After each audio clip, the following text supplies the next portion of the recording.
everybody, this is Ted DiBiase, the $1 Million Man. And if you want to get your money's worth, stay right here, because you're listening to Knockouts and 3 Counts. And remember, everybody's got a price for the $1 Million Man.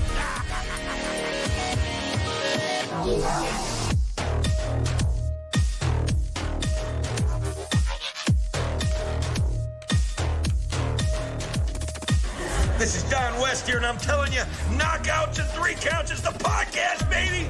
Make sure that's the one you check out, because, buddy, like me, they're the real deal, baby!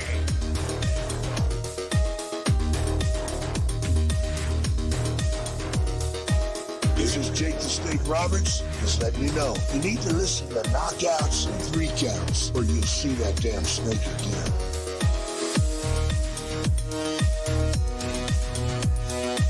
This is the Ring of Honor World Television Champion, a.k.a. Shane T, boy, the baddest champion you ever seen, boy. And you're listening to Knockouts and 3 Counts. Happy birthday to you. Happy birthday to you. Happy birthday. Happy birthday. Happy birthday to you.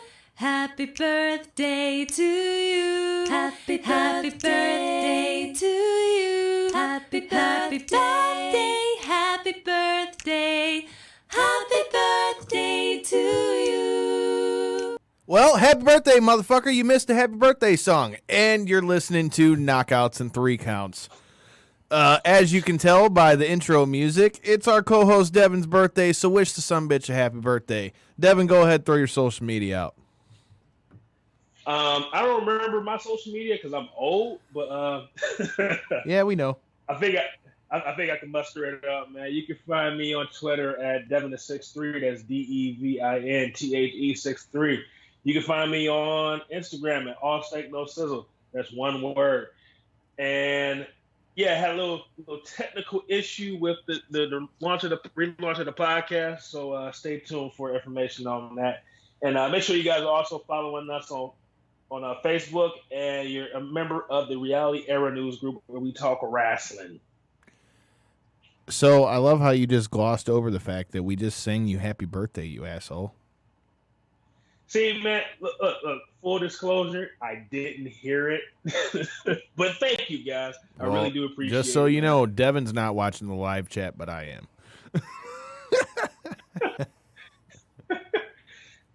I got technical stuff. I got match cards. I'm pulling up information about. See, man, I'm back in podcast mode, man. I'm all about business today, man. Oh shit, he's ready. He's ready to go, huh? But no, I really do appreciate it, man. Being 35, it feels kind of weird, but you know, you're old. Just face it. Yeah, you know, it happens. And you can find me on Twitter and Instagram at Detroit Knockout, Detroit NOKOUT. Make sure you're following the show at KO3C Pod, where if you pay attention and we're watching our social media, tonight's guest was supposed to be Aja Pereira, but she was sick due to this damn weather. And she's definitely going to be back real soon, probably sometime in the month of January, so stay tuned for that.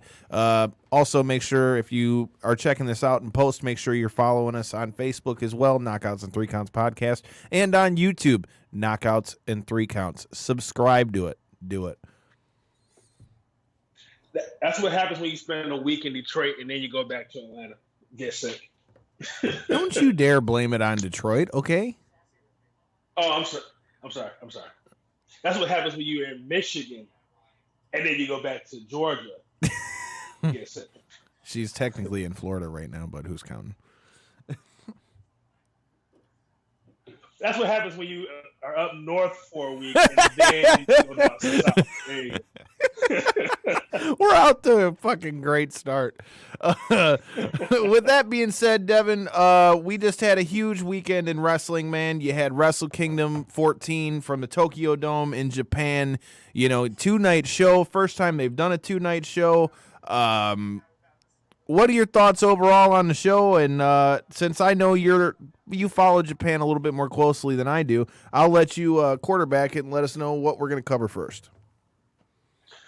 Well, if we're going to give general thoughts first, man, let me just say Wrestle Kingdom is now on my bucket list of things to do. Same. Shout out to the guy from Detroit Wrestling Network, Ken and D and those guys. pretty much like right afterwards, we all kind of in a little group chat started saying like we have to go to Wrestle Kingdom. And hey, if this is really a thing, dude, I'm dead ass. I'll go. Yeah, we're talking about going for 2022. Give us 2 years to plan it out, and everybody get their vacation time, save up money, so it won't be a problem at all. So we're thinking about doing it 2 years from now. So for me, I wanted to go this year, but with everything going on in my life, moving down here to Texas and all the craziness, I put it off and said, I'll wait. But to me, Wrestle Kingdom has definitely become that bucket list thing to do. And now the new 2-day format, something that I think WWE probably should look at is because Wrestle Kingdom is a long event as a 1-day thing. So spread it out over 2 days. It's still kind of long, but it was still a lot. Not as bad. Right. It was spread it out over 2 days. I think makes it a lot better. And I enjoyed basically day 1 and day 2.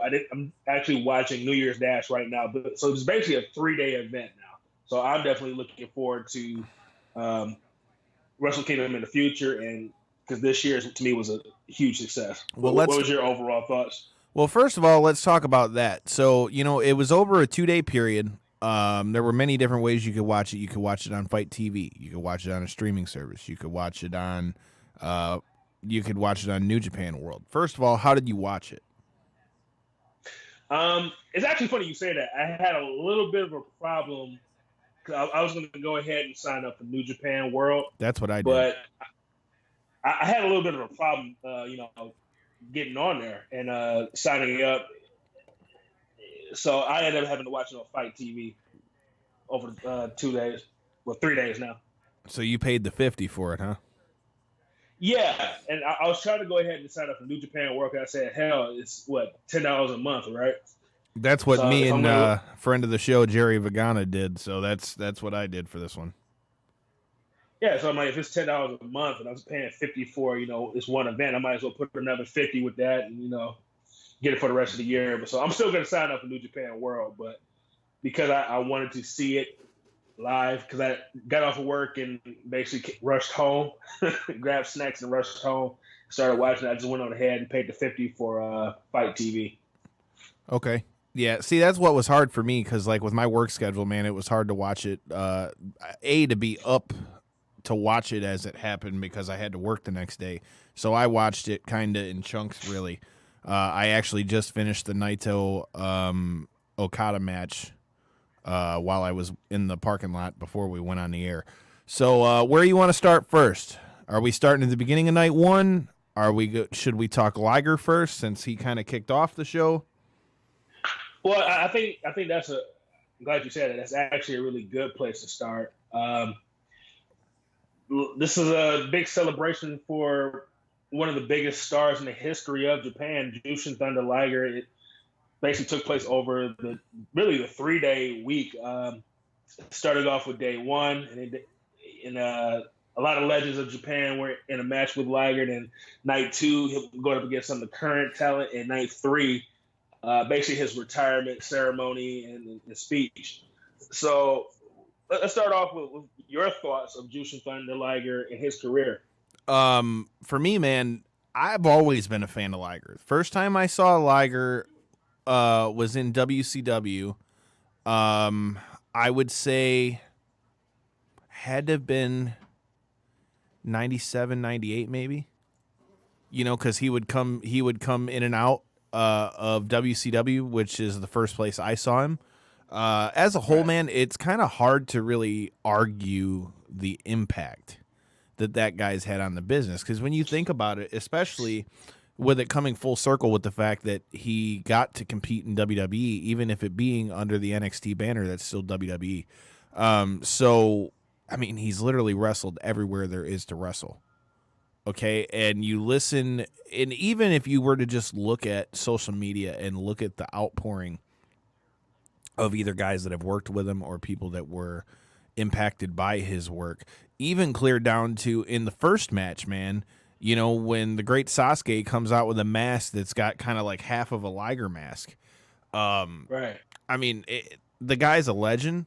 And I was talking with my buddy Jimmy, who I was watching night one with. I think it would be a crime if he doesn't end up in the WWE Hall of Fame, especially considering that Tatsumi Fujinami, who was also in that match, is in the WWE Hall of Fame. For me, I think Liger should be a shoo-in, or that's a fucking travesty. I agree, man.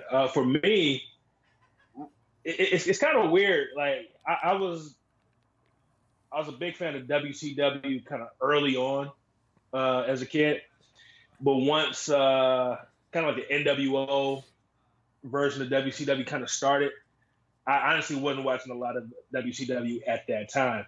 But for me, kind of my intro to Japanese wrestling, period, was I kept hearing about this great match between Dynamite Kid and Tiger Mask.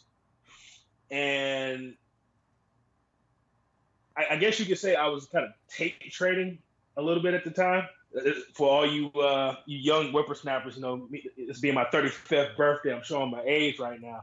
But we would basically trade tapes with each other of matches from different promotions around the world and in the United States. So I was watching this tape with the great Tiger Mask versus Dynamite Kid match on there. And on that tape, there was also a match with Jyushin Thunder Liger. And I remember seeing them. I'm like, who is this guy? And how does he do this? Because you got to realize, man, that style over in Japan and in Mexico, too, was stuff we didn't really see a lot in the United States. So really, Tiger Mask was my intro into Jyushin Thunder Liger, but those guys over in Japan and coming over to WCW was huge. And credit to Eric Bischoff for working that relationship between New Japan and WCW, because we got to see them here in the United States with that cruiserweight division. And just watching him over the years, you watch Thunder Liger, man, you realize that this is you're watching something special. Any chance you get to see him wrestle, you need to watch it. So I implore everybody to go back and watch some old Tiger Mask and watch some old Sasuke and Thunder Liger matches. Go down the YouTube rabbit hole, man, and watch this legend in action, man.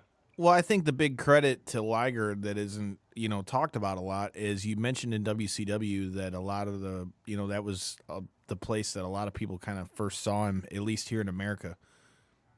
And the thing about that is, I used to, and I've watched a lot of this in post. I don't remember as much of it as it happened, but I remember watching a lot of WCW, and you would always hear Dusty Rhodes talk about, because a lot of the guys that Liger would wrestle would always be in the quote-unquote cruiserweight division. But Dusty always made it a point to point out the fact that Liger would tie it up with everybody, whether that be heavyweight or whatever. So, he would always do a good job of putting over the fact that Liger could either do the cruiserweight style or wrestle a heavyweight main event style.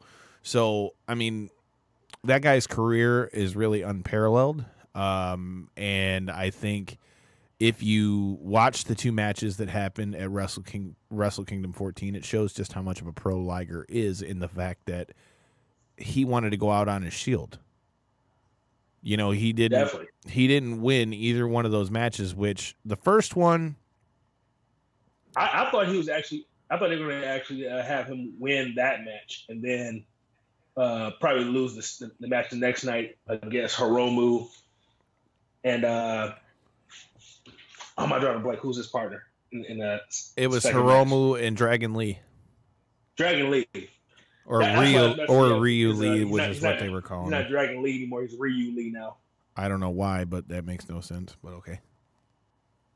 Yeah, but of those two matches, man, which one did you enjoy the most? Enjoy okay, so the one that I thought was the better match was night 2. The one that was more nostalgic was night 1 because, like you just said, holy shit. They had Tiger Mask, you had Kobayashi, you had El Samurai, you had Raisuke in there, you had, literally, you had Fujinami, the guy from 01, I mean, you had like a who's who of both his greatest foes and some of his greatest, friends along the way.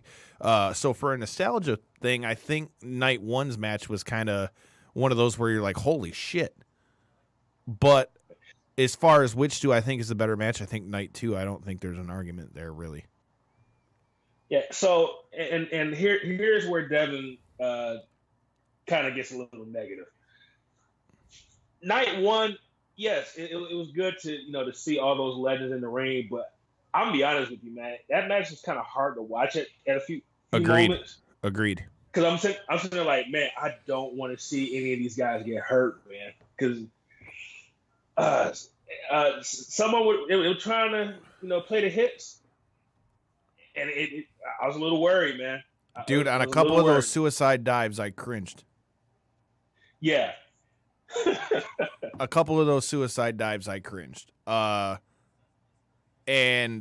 I also felt like, not that I thought it should have gone long, but I think that's the problem when you have guys that are clearly out of their prime, whether you say they still work or not. I mean, that match to me was a little short, considering it's going to be one of Liger's final two matches, which is why, although nostalgia-wise, I think it was a cool pick, and I'm sure that's what Liger wanted, was to be in the ring with all his friends at the Tokyo Dome. But as far as the match, it kind of just, I don't know. It was cool, but it, like you said, it was kind of like the whole time I'm just like, oh, dude. Please don't die. Please don't die. Literally. Shout out to Danny Beals from Michigan Independent Wrestling, man. They're over with the boys at Wrestling Rage as well. They're checking us out. He's commenting in the comments talking about how Dynamite versus Tiger Mask was the one that brought him into Japanese wrestling. So, I mean, a lot of people talking about Wrestle Kingdom 14. Me too.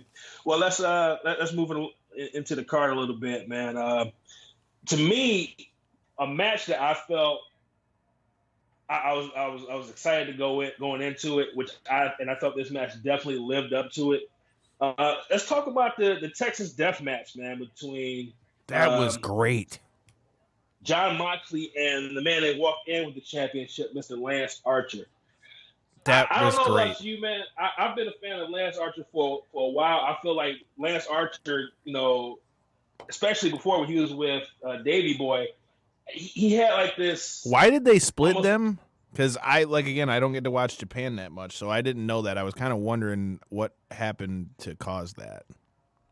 I don't know what's going on with Davey Boy. Is Davey just not in Japan? No, he's not in Japan anymore, man. He's basically over here in the United States now. I don't think he's been over there for a while. Bobby says happy birthday, brother. Well, thank you, sir, man. I appreciate it. But with Lance Archer, man, and Davey Boy, man, that Killer Elite Squad, that was a great tag team. They beat the shit out of people, Hanson bro. and Brody feel. And I enjoyed Lance Archer. And I think him and Moxley had put on one hell of a match, man. I enjoyed it. What did you think? I loved it. They just beat the hell out of each other, and it was a great match. And so for all of our past guests that still listen to the show, okay, this is not a Mark thing. I'm just saying it. You can tell the difference in the styles, right? Because the one thing that really stood out to me was more that the fact that it was crazy to see somebody getting smoked in the head again for the first time in quite a long time. Not that I'm saying that's what makes a match good, but what I'm saying is it was nice to see just that hard-hitting, snug. They beat the hell out of each other, but I thought it was a great match. The only thing that's a kicker for me with Japan, and I don't know what your thoughts are, but I've always thought this when I've watched stuff from Japan, I hate the fact that the tables. That wasn't even the one I was going to use, but that too. But the chairs, bro. Oh. The plastic chairs just, I don't know. Maybe it's because I always remember the steel chair, but it kind of was a little weird to me. But as far as the match, I thought it was great. I think putting the belt back on Moxley was a great idea. And it leading into night 2 with his match against Juice, who, for those of you who don't know because of the name, he used to be CJ Parker in NXT. They had a big they had a big history while Mox was in WWE. So to have him go against a guy who he's a buddy with, and then them have a great match on night 2 like that, I thought all in all, dude, I thought it was a good job by New Japan to keep Mox strong, because I was talking about this with Jerry, our buddy Jerry Vagana, who, if you haven't checked him out, check out Jerry Vagana Photography. He's the one who did the picture of tonight's guest, Aja Pereira, that we put up. My thing with that match is that he thought that Mox was going to come in, win the belt, and then lose it the next night. I didn't think that's a smart way to do, especially what you're doing with the AEW thing, and they were trying to tease, the possible working relationship that could be being formed by them. I thought if they would have had Moxley lose, it would have killed some of his credibility. So for me personally, I think they did that very well. I thought both matches were great. What did you think about the match the second night? Once again, good match. Surprised me as well with Moxley walking away with the victory. But what I loved was the fact that at the end, and one thing I was worried about was, okay, you got John Moxley coming in. He's just going to come in and just run through your entire roster. Moxley's definitely an attraction, but it kind of makes your main roster talent look bad if the big bad American just comes through and runs through everybody. But they fixed that at the end by having Minoru Suzuki beat the hell out of him after the match, which basically is setting up his next feud in New Japan. So I think they did a great job by having Lance Archer and Juice Robinson. I think they were good from him. I think they were good picks though, because they were guys who weren't maybe the necessarily like the top of the card guy, but at the same time they were credible enough to where it wasn't like he was fighting a bum. The other thing that I like too is I like that they threw in the Death Rider thing, and I like that he's got a different theme song in Japan. I agree. But something that I was listening to Bully Ray talk about, and it's something that I noticed, and I'm glad Bully Ray talked about this too. I love New Japan wrestling, I do. But one thing that's always kind of, I thought, fell flat with them is their presentation a little bit. Like, whenever they, especially on the Tokyo Dome show, that's their biggest show of the year. They turn up the production value. You're in the big Tokyo Dome, all this space and pyro and great, videos and video screens and stuff like that. But then guys come out to the ring and they just walk out to the ring like it's a UFC fight. And I like the fact that they take it a little bit more seriously.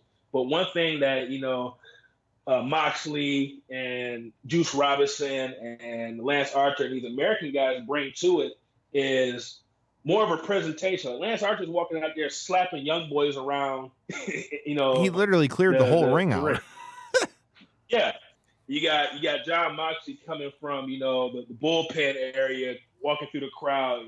So that's one thing that I think that the American guys bring to New Japan is they bring more of a little bit more showmanship to the show, man. It's something different. It's not just walking to the ring, serious face. Let's start the fight or whatever. So that's something I wanted to point out too. Okay.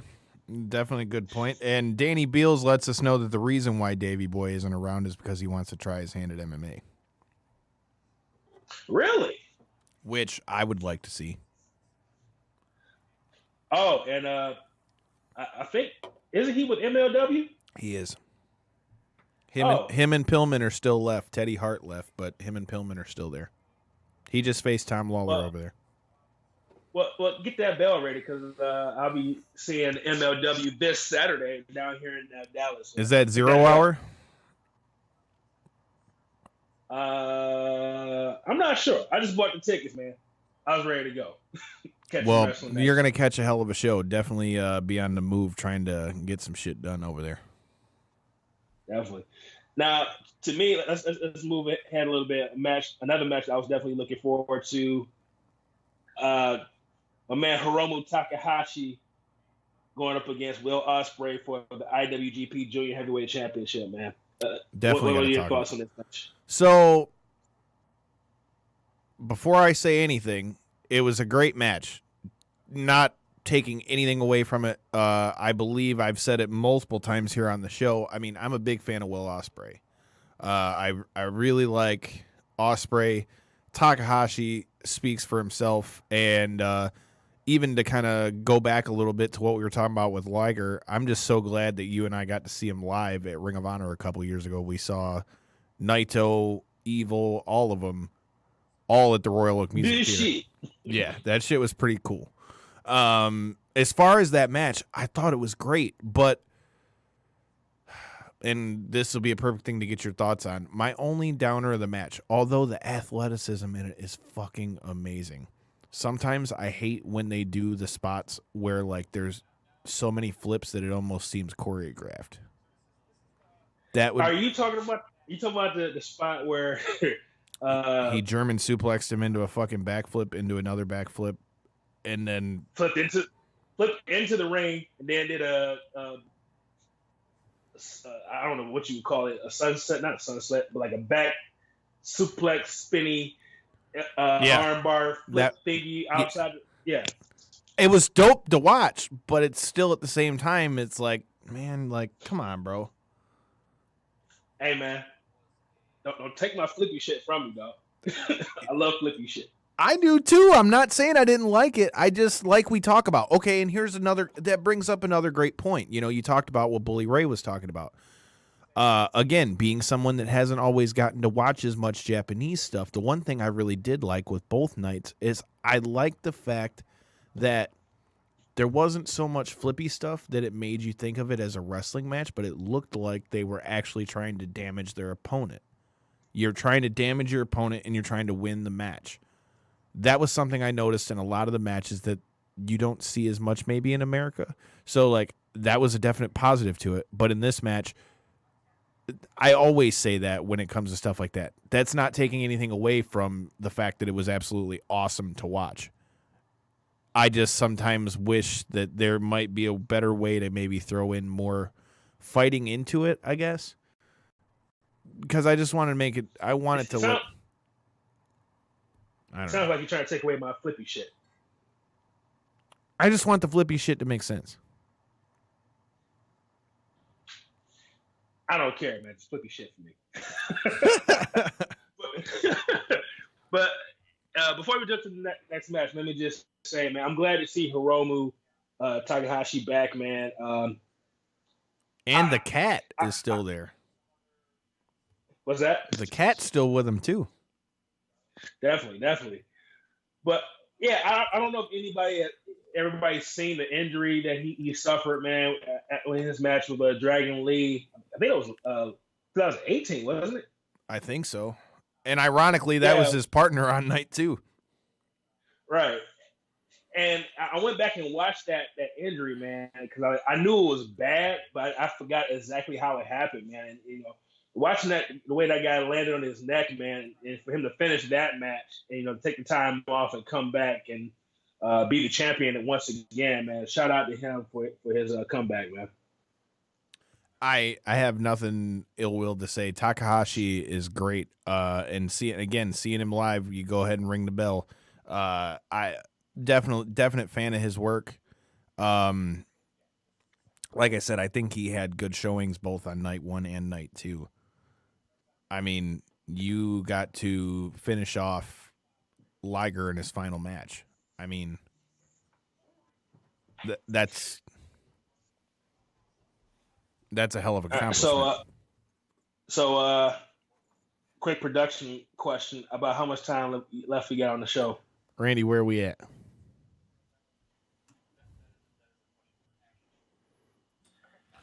You've got about 15 minutes. You got about 15 minutes left.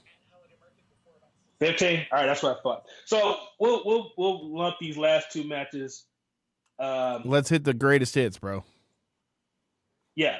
And before we got to go home, though, before it's time for us to go home, bro, you know, you're talking about go home and all that kind of shit.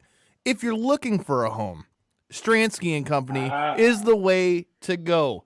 Stransky and Company is the top producing real estate team that specializes in individual strategy, over-the-top service, and continued success for their clients. They're the real estate easy button. If you're looking to buy, sell, or invest, call them at 248-563-9449 or email them at admin@stranskyandcompany.com. Follow them on Instagram and Facebook at Stransky and Company. Their links and all that stuff can be found on our website at ko3cpod.com. You and Conrad Thompson, man, you guys are the best, man. I gotta give you credit, brother. Fuck that. I beat Conrad now.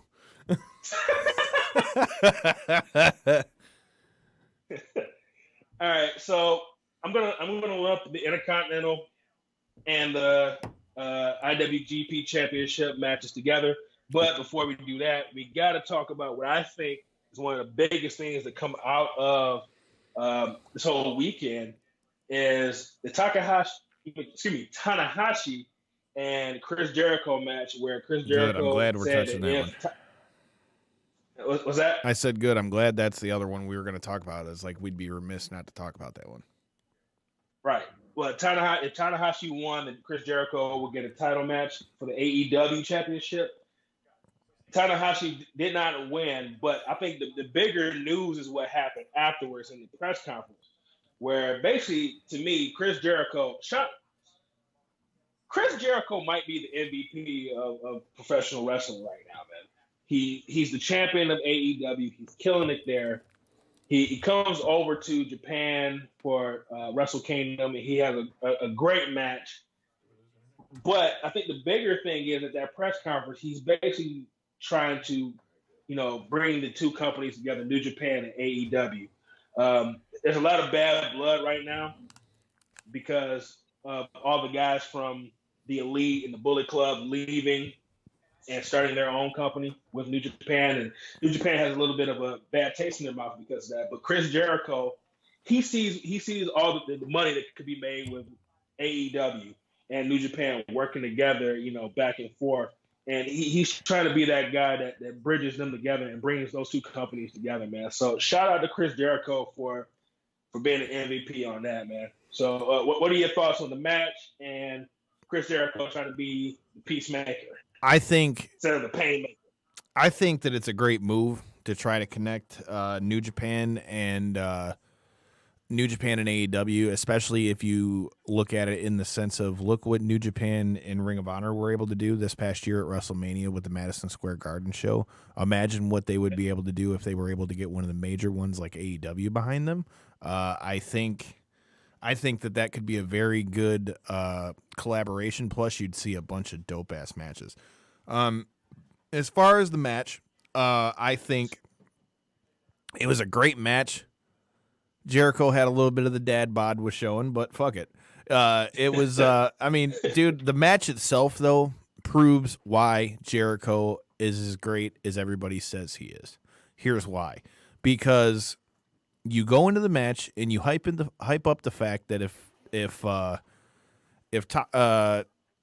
Tana wins, that he gets an AEW title shot. And then, so everybody, myself included, I'll be honest with you, part of me went into it like, well, I don't know how, but somehow he'll end up winning, even if it's a DQ. And the thing that I thought, and again, I saw it in a lot of the matches, I like the fact that they worked a body part. Like when Jericho busted up Tana's knee and then went out there and DDT'd him on the table and all that stuff. I mean, dude, that match was great. And again, to me, just shows why Jericho's as good as he is. But man, I can't lie to you. I did not expect him to not only win, but to submit Tanahashi in the Tokyo Dome. Yeah, that's one of the things I really enjoyed about the match, man, was that it gave you a finish that you didn't see coming. And if you can surprise me in my old age, my old 35-year-old ass, if you can surprise me watching wrestling, man, kudos to you, man. So shout out to those two guys for putting on a great match. But to me, the bigger story is Jericho out there, politicking, trying to get these two companies to make some real money and get an AEW New Japan partnership. So shout out to him, man. Well, the thing is, man, I mean, even if it doesn't come to fruition, I think it's kind of hard for anybody to deny the fact that it's definitely being taken seriously. I mean, we haven't heard New Japan talk about it so much, but when you think about AEW's arguably two biggest stars outside of Cody and the Bucks, or I should say, the Elite, are there. You have Moxley, and then you have Jericho in two of the most high-profile matches on both nights. I mean, right. It just, to me, further illustrates why I think it would be very beneficial for, any one of the major promotions, if not all of them, to kind of like do like it used to be like with the territories and stuff. You still kind of see it a little bit with MLW, working with AAA and stuff like that. Like, I think that would only be great for the business. And again, in the same way I mentioned in the Moxley match that I loved the fact that they're calling him the Death Rider and he's got a different theme song and all that. I like that Jericho does something totally different in Japan than he does there. And it just further illustrates the fact of why he's so good, because he's different everywhere you see him. I agree, man. I enjoy the Painmaker, man. But let's go ahead and jump to, for those of you that don't know, part of the story was that night one, Naito challenged Jay White for the IWGP Intercontinental Championship, and Kota Ibushi, the G1 winner, challenged Okada for the Heavyweight Championship. And then the next night, the winner of those two matches would go one-on-one, and the losers of those two matches would go one-on-one.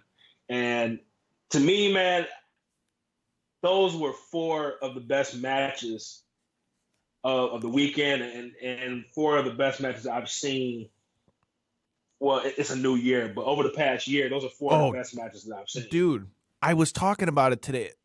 Sorry, I couldn't help it, because just with what you said, like, even people that I work with that weren't wrestling fans, dude, that Okada Ibushi match, good God, they beat the fuck out of each other. I mean, dude.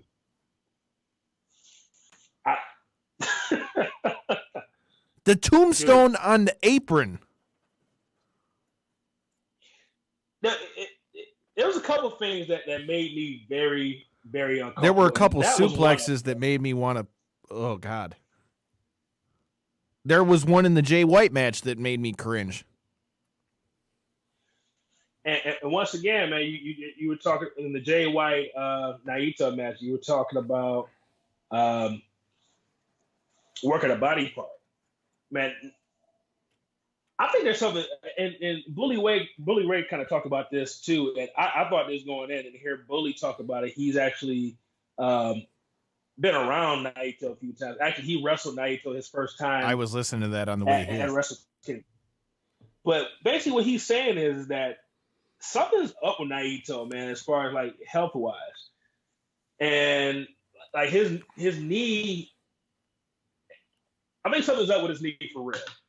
But they played it as part of this whole weekend. They basically working his knee the whole weekend, man. And like you said, working a body part, and for them to work it in both matches over the weekend, man, to continue that story, I think it's good. I just hope it's not a real serious injury, and hopefully he's able to continue going and he doesn't have a short run like Bully Ray kind of alluded to. But so the psychology over both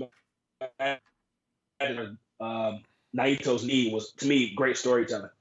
I couldn't agree more, man. Like that was definite a big thing as far as working the body part, beating the hell out of him. And then I was listening to Busted Open with Bully and listening to him talk about Naito having been beat up, but again, just to have him come out and still win like that, dude, and to have that big win like that, dude, to me, it's great. I hope the same thing like you, that it doesn't mean that we're going to see, a short transitional championship reign, because especially with the way they did it, I feel like if he doesn't have a long reign, that it would almost damage him to a degree.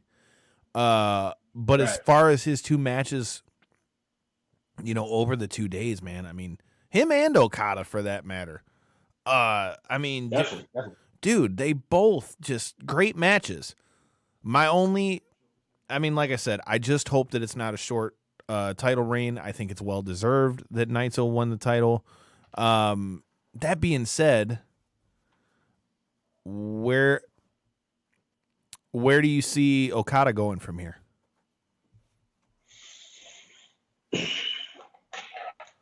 I don't know, man. I think I would like to see more of him and Ibushi.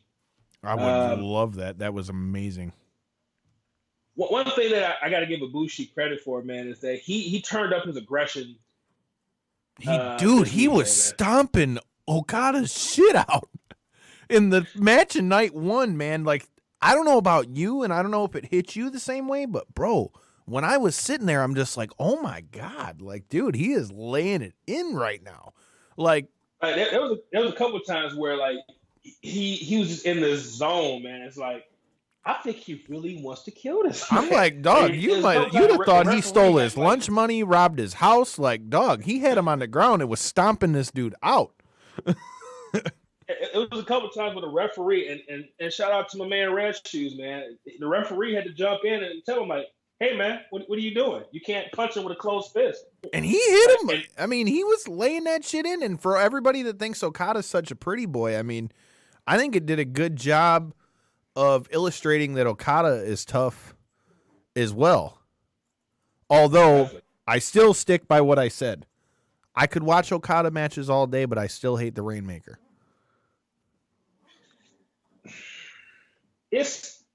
I hate it. Well, okay. I hate it for this reason. For anyone that didn't hear my reasoning after I got back from Mania, here's why I don't like the Rainmaker. I think as a whole, I think Okada is great. But to me, a finisher should be something that if you can't finish him off one time, if I hit you the second time with it, that should be it. When you hit somebody with 5 of them bitches, is it really a finisher anymore? So what you're saying, the curb stomp is dead. I don't like seeing anyone hit their finisher that much. I don't. You know it's true. When we went to Money in the Bank, didn't I say the same thing? I say that regardless. Sure. It is not just Okada, or I'm just using that as an example because that's what we're talking about. But that one in particular sticks out to me because the match at G1 Supercard, he hit Jay White with 5 of them bitches before he finally pinned him.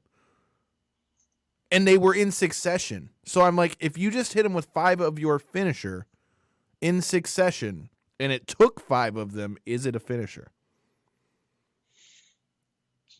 Well, I will say what I did like was the combination that he did with the Tombstone Power Driver, and then hitting the Rainmaker, sure, and then hitting the 1, 2, 3 against Ibushi. I did like that. That was cool. Yeah, it's not the best finisher. I give you that. And I'm not saying that. I'm not saying that derogatorily, but I'm being informed that it is getting to be time for us to go home. But before we get out of here, Devin, should we let them know what they got to look forward to next week? Sure. Well, January 18th, BCWA returns. It's Got Your 6. Dread King Logan has issued an open challenge for the Alliance title. You've got Blake will be making his return to BCWA. You got a new champion and past guest of the show, Justin Main. You got all the heat back and forth between Gracefully Chosen and Mike Blackwell in Studio 86. There's a lot of things that you need to be checking out. If you're in the Downriver area or anywhere in Michigan, really, for that matter, make sure you're there January 18th, Copeland Center, Wyandotte, Michigan, 4th Street. Make sure you're there, and tune in next week, Tuesday at 9 o'clock. We'll be letting you know probably sometime the end of this week or early next week who's going to be on the show to help us get you ready for that show.